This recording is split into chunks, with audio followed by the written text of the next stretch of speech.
rise.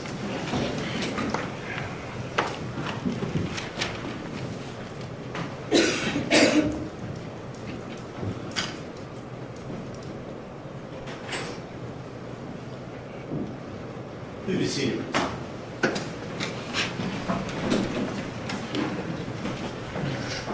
All right, let's go on the record. We are here in open court. It's the court's criminal docket, case 618342, entitled State of Ohio versus George C. Brinkman.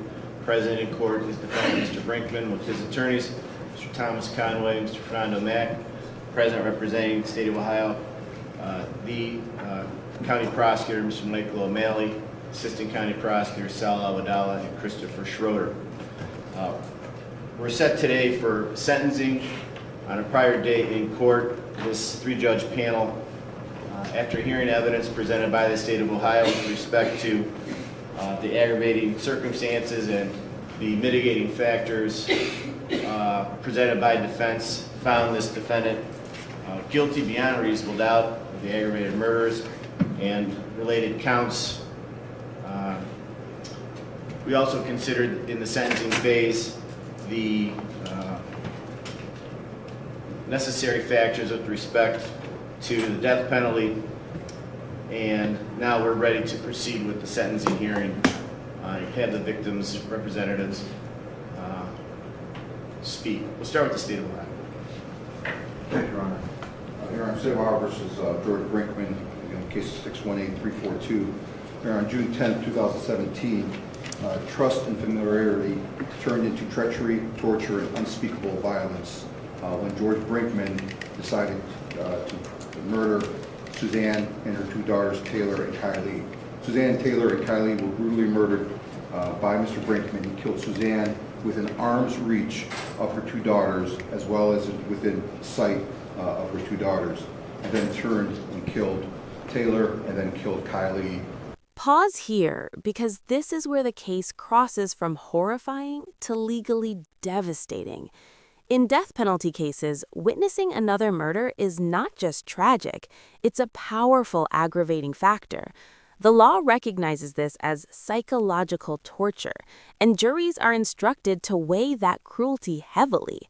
Ask yourself, how do you measure harm when a child's final moments are spent watching her family die? This moment sets the tone for everything that follows. Suzanne's murder, for Kylie's murder, as well as for Taylor's murder. At this time, Your Honor, if the court will allow and I know the court has made a determination already that the aggravating circumstances do outweigh the mitigating factors, having deliberated on a prior date. But at this time, we ask that the panel hear from the father of the two daughters, Taylor and Kylie. That would be Brian Pfeiffer. Yes.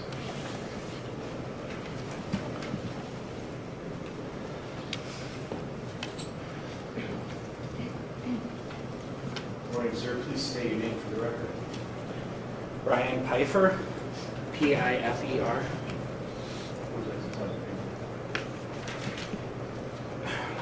Your Honors, my name's Brian Pfeiffer. I am, and forever will be, Taylor and Kylie's dad. For nearly a year and a half now, I've been attending all of these pretrial hearings, reading all of the motions filed by the defendant, each arguing that he has specific rights. He has a right to representation. He has a right to postpone the trial so his attorneys can be adequately prepared. He has a right to hire an expert witness to argue some form of mitigation. He has a right to not have anyone talk to him while he's in prison in case he says anything he shouldn't say. We even had to hear how he needed a haircut.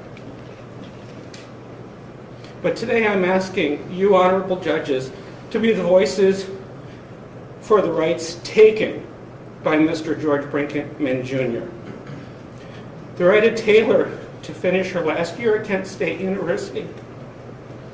The right of Taylor to graduate, to get a job in the... This is the prosecution planting its flag. When they say the aggravating circumstances outweigh mitigation, they're saying something very specific. Even the best explanation for the defendant's life does not excuse the crime. In capital sentencing, that balance, aggravation versus mitigation, is the whole ball game. And here, the state isn't hedging. They're asking for death 3 times over. To become a forensic scientist that she always wanted to be, to finish her education at BGSU, and to get her master's that she had planned on. Her right to go see theater again and see Phantom of the Opera, that was her favorite. To go shopping in Soho again. To get the New York City apartment that she always wanted. The right to make her artwork and send it to me in stages, asking for my feedback.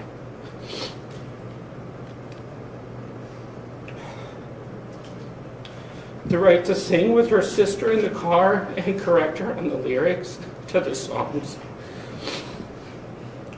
Her right to get married and to have children. And all of our rights to be a part of those things.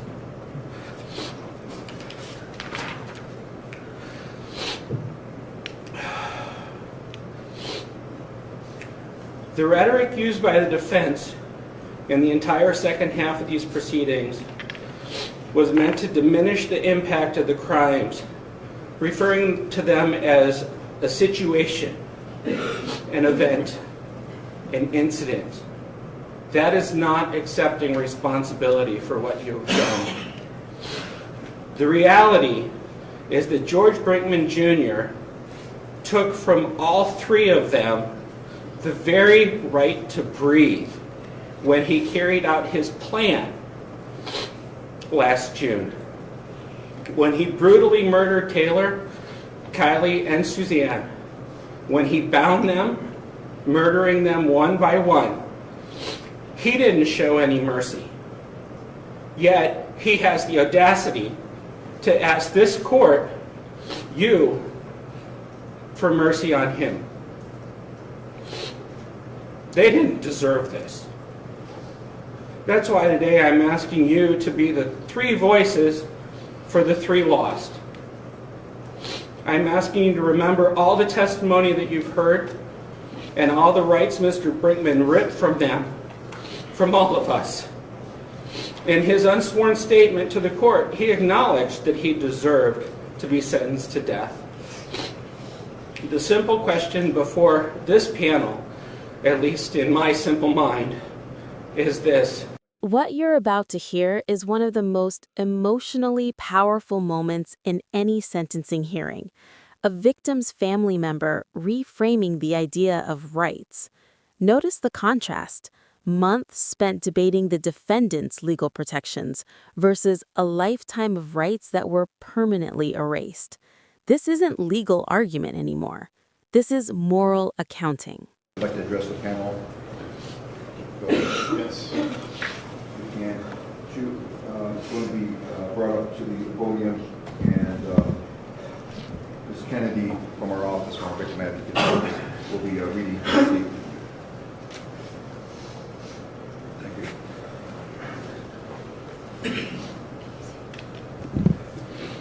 Ms. Kennedy, can you state your name for the record, please? Yes. I'm reading the victim impact statement of Marcia Taylor, spelled M-A-R-C-I-A. She is the mother of Suzanne Taylor, grandmother of Taylor Pfeiffer and Kylie Pfeiffer.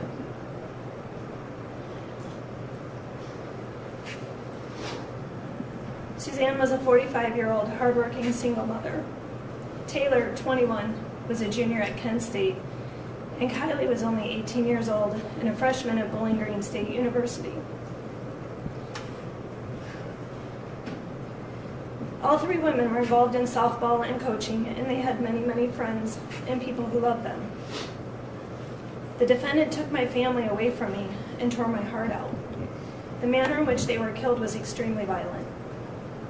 It hurts to know that 2 of the women possibly witnessed the other's murder. Why did the defendant cut Suzanne's hair? What made him go from a friend to a cold-blooded murderer? So many questions go unanswered. I had to be hospitalized because from the day of the murders, my health took a nosedive. I have post-traumatic stress syndrome, major depression, and I'm not able to sleep or eat well. I'm under the care of a psychiatrist. I'll never ever get over it. If I didn't have my son, Ken, there would be no reason to live. I'm heartbroken. In closing, I believe the defendant should get the death penalty. It's only fair that his life be taken, as he cut short the lives of Suzanne, Taylor, and Kylie. Thank you. Thank you.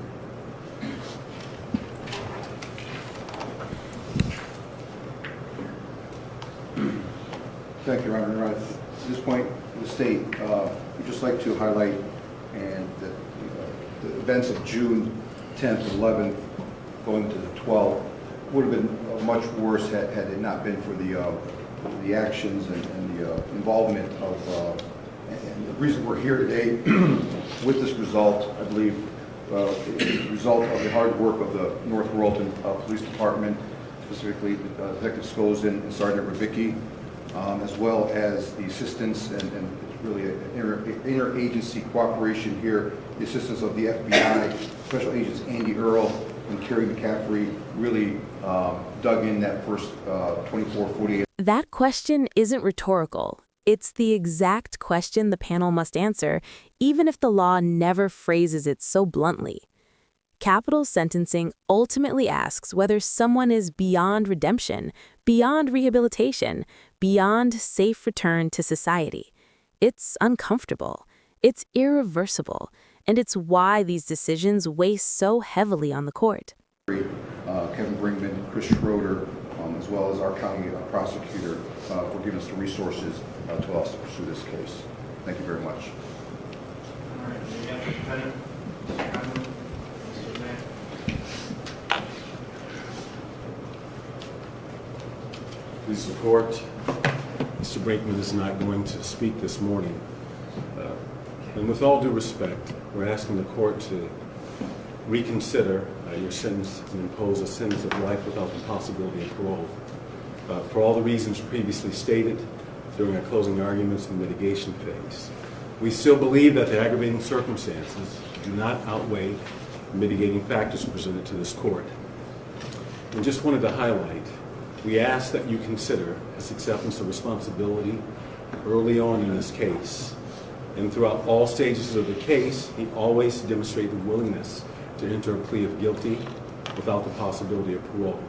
And the fact that he did enter a plea of guilty and did not drag the family through a trial should weigh heavily before this court. His genuine remorse articulated through the interviews, letters, and his unsworn statement. We ask the court to consider his lack of violent history, his limited criminal history. We also ask you to consider the abusive relationship at the hands of his father that was testified by our witnesses. And we ask the court to consider the severe depression stemming from the loss of his mother and his brother. And I went through the state's sentencing memorandum. I know that it was argued that that's a weak factor, but we beg to differ. It's a factor that should be weighed heavily. People take their own lives every day in this country based on severe depression, and it can influence behavior. But again, there's no excuse for Mr. Brinkman's behavior, and it's not to be looked upon as an excuse. We also ask the court to consider what he was going through physically, the appearance that was conveyed by witnesses of his lost weight, his diabetes, and how when he didn't take his medication that can impact his state of mind and his behavior. And based on his history and his characteristics, we know that his behavior demonstrated, as long as it was on this day, was aberrant based on his history and his characteristics. And we are respectfully asking the court to consider what Mr. Aiken had to say in terms of whether or not he poses a risk a future risk to inmates and staff where he knows he's going to have to be for a long time. We are respectfully asking the court to impose a sentence of life without the possibility of parole. We also ask the court to, on the underlying offenses, to run those offenses concurrent with one another based on the purposes and principles of sentencing. Consecutive sentences are unwarranted and unreasonable under these circumstances, especially if the court still chooses to impose a sentence of death, 3 separate death verdicts. And that's respectfully our request. Thank you. Mr. Brinkman, is there anything you'd like to tell the court? No, sir. Anything further from the state? No, Your Honor, thank you very much. There is an agreement between the parties with respect to allied offenses, is that correct? There is, Your Honor. We agree with what's articulated since the memorandum. So count 1, aggravated murder, the victim being Suzanne Taylor, and count 2, aggravated murder, are allied and merged, is that correct, Mr. Schroeder? Yes, Your Honor. The state elects, We will have to proceed to sentencing on count 1. and with respect to count 3 and count 4, aggravated murder, with respect to the victim Taylor Lynn Pfeiffer, Those will both merge as well, Your Honor, and we will like to proceed on count 3.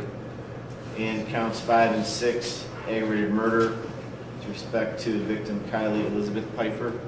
Those 2 counts will merge as well, Your Honors, and we will like to proceed on count 5. Any other issues of allied offenses? No, Your Honor. Is there any objection to that from the defense? No, Your Honor. First of all, on behalf of this panel, we'd like to extend our sincere condolences to the family members who are here, who have been present and active throughout this entire very long and as I heard, often frustrating process. Our laws are made to protect the rights of those accused, and we have sworn an oath, everyone, the attorneys, the judges, to protect those rights. And that's often cold comfort to the victims' family members who have lost a member of their family forever. And all those efforts defense makes protecting the rights of the defendant just fall on deaf ears and are often upsetting to the family members. We understand that. We appreciate how you've acted throughout these proceedings, and we understand your feelings. And it's every case in which an innocent person loses their life is always senseless. There's never any sense to it. And there will never be any sense found in it or any good reason for it. And all the law can do is what the legislature has allowed us to do. And we have considered all these factors. We have made specific findings beyond a reasonable doubt that this defendant is the principal offender in the aggravated murder, that the aggravated circumstances outweigh the mitigating factors.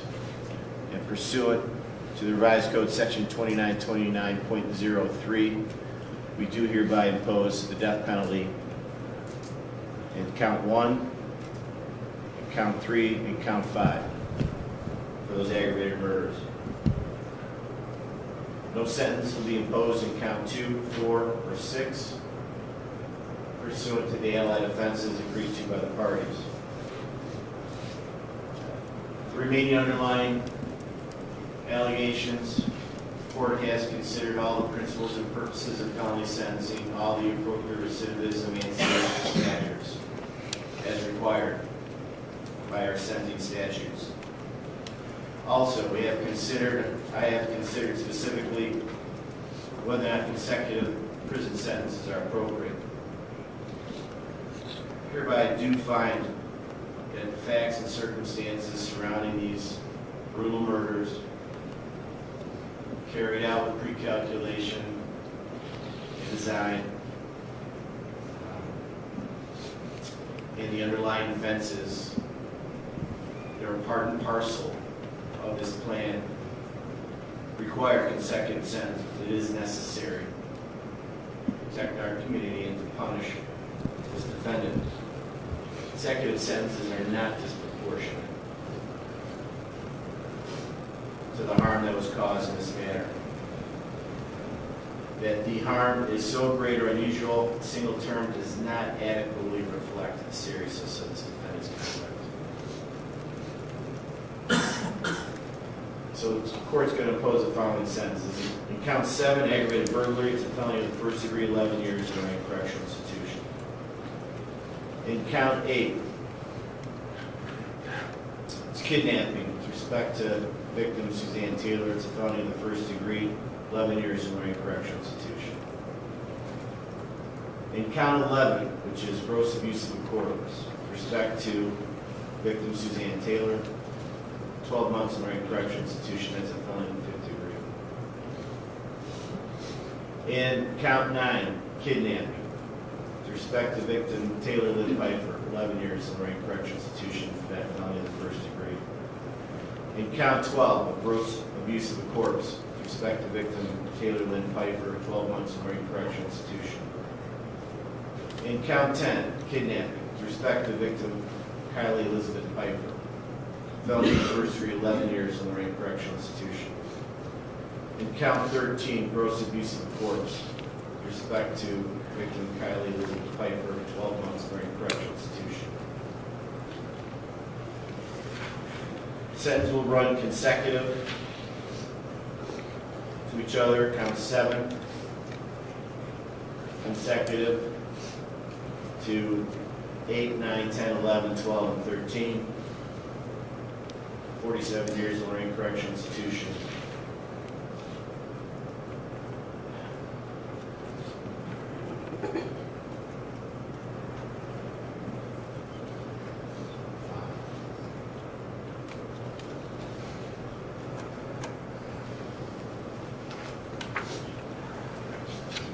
Pursuant to our statutory duties as well, with respect to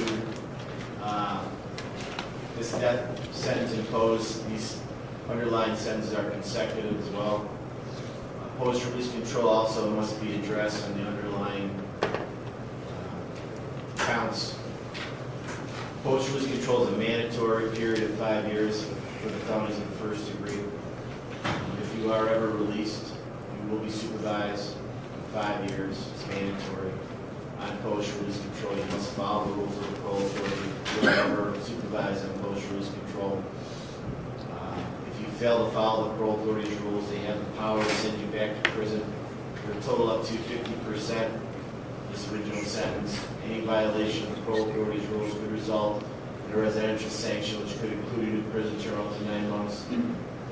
Those rules on post-release control will require you to report to a parole officer. If you ever fail to report, the parole authority may punish you by sending you back to prison. You also could be indicted on a separate felony called escape, which means that judge assigns that new indictment can also punish you time in prison, even if the parole authority also punishes you with a prison term. That's also true of any other felony you might commit on post-release control. Parole authority can punish you for that felony. The court assigns the new indictment can also punish you. If you are convicted of a felony when you're on post-release control, the sentencing judge will have an option to impose a consecutive prison term for the amount of time remaining on post-release control, or 12 months, whichever is greater. You do have a right, appeal as a right with respect to these matters. We have previously found the defendant indigent. Would you like us to appoint appellate counsel as well? Please, Your Honor. Our specific findings will be journalized in a written opinion and filed with the clerk. The entire record will be transmitted to the clerk of courts and preserved for appeal. Since the defense asking for jail time credit, Yes, Your Honor. is that an issue? Calculated in days? We have not, sir. So we will.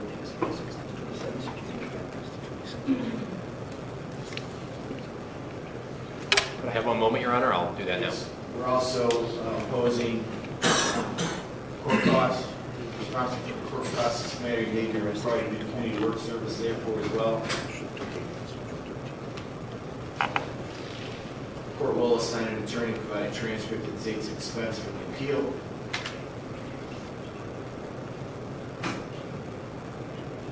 May we approach her? Yeah.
Also, for the record, post-release control also is discretionary with respect to the felonies of the 5th degree, so the record is absolutely clear if that ever becomes an issue. 3 years discretionary post-release control on the F5s, mandatory 5 years post-release control on the F1s. State of Ohio also has a final request. Your Honor, would request since the Mr. Brinkman has been sentenced to death, and upon the filing of the opinion that an execution date be set by the court within the year. We understand that there's appeals that will stay that, but I believe that that's a practice, if not required by the statute, that an execution date be set by this trial court. Thank you. All right. Anything from the defense? Your Honor, may we take a moment, please?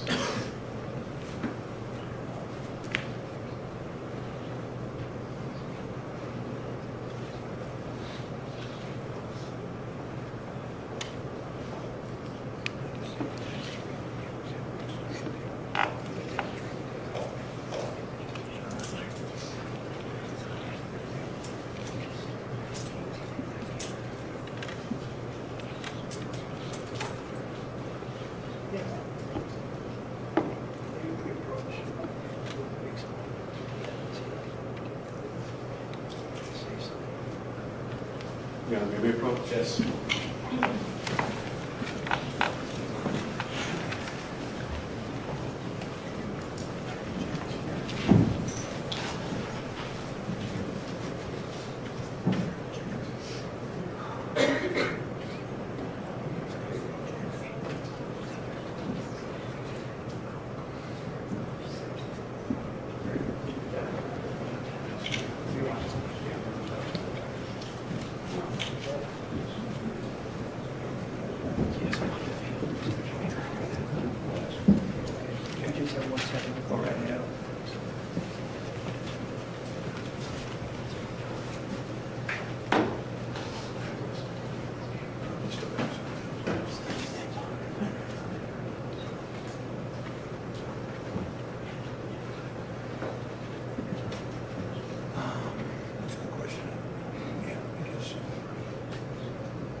Your Honor, on behalf of Mr. Brinkman, like the court, you advise him of his appellate rights to these proceedings.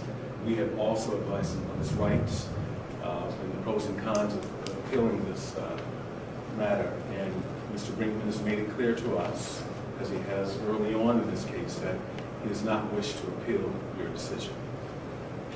Mr.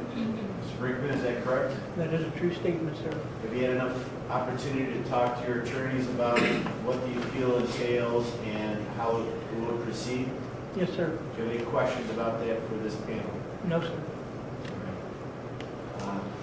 Pursuant to our statutory duty at this point, and having considered what defendant's wishes are, the court is going to appoint appellate counsel so that if there is any possibility of this defendant wishing to pursue specific issues that may occur to a counsel, we will appoint the State Public Defender's Office and another attorney with respect to an appeal.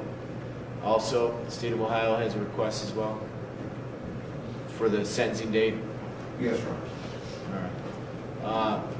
Considering that the sentence is not final judgment until our opinion has been filed with the clerk's office, I'll set the execution date for January the 15th, 2020.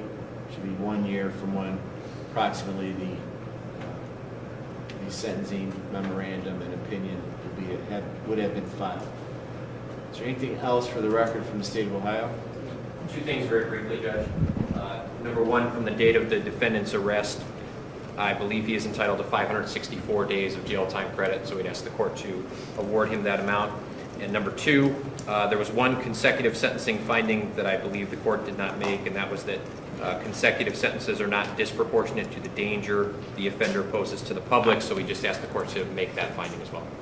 All right. If I didn't say that, I thought I did indicate that, that the consecutive sentences aren't just proportionate to what happened, it's also not disproportionate to the danger he does pose. That's correct. I appreciate that. Incorporating all the facts that this panel has heard. The court will grant 564 days jail time credit pursuant to law. Is there anything else for the record from the state? No, Your Honor. From defense? No, Your Honor. All right, defense, you may. All right.